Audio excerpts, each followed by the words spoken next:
And if we continue on that line, we will never be able to benefit from the large economies of scale. So it is important that, first of all, we standardize, and we have done the standard.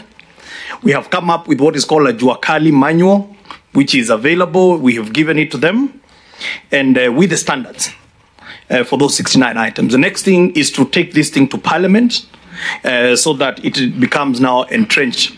We are discussing with our committee whether it is going to be as a bill or as a policy. I understand that there is somebody who had brought in a bill in Parliament. We'll see whether we can be able to ride on it. Your Excellency, the Honorable Vice Chair, I think when we talk about the housing levy being an investment in ourselves, we are actually not. We're not using it incorrectly. We are investing in ourselves. And how do we invest in ourselves? But is it a tax? You need to come out clearly.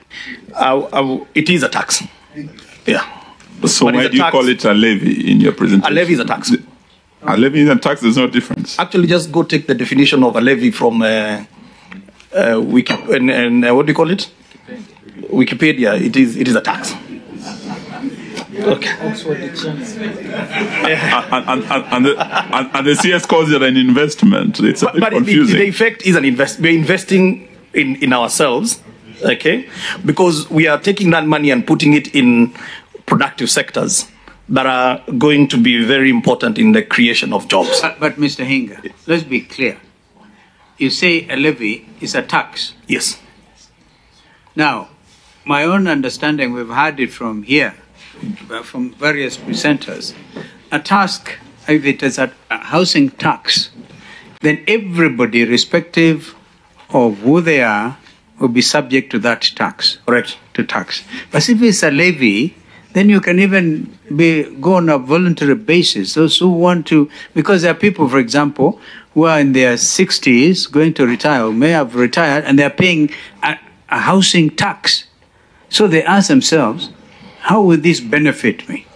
Because I'm just about to retire. But if it is a tax, then of course they have to pay.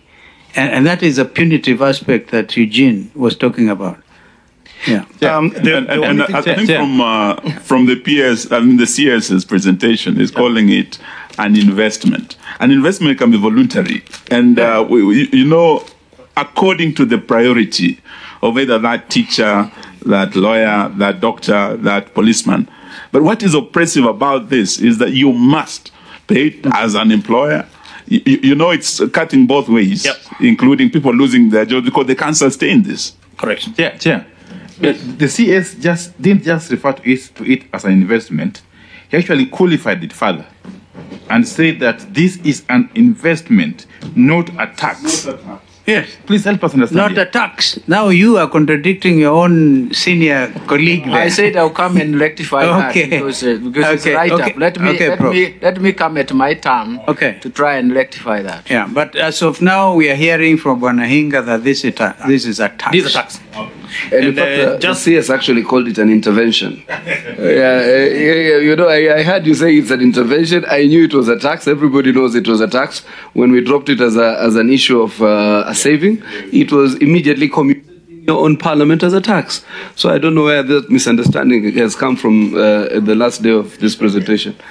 Okay, and let's clarify. This housing levy is based on an amendment to the Employment Act. Correct. Yes. So it cannot be a tax. It is a levy, which is a tax. This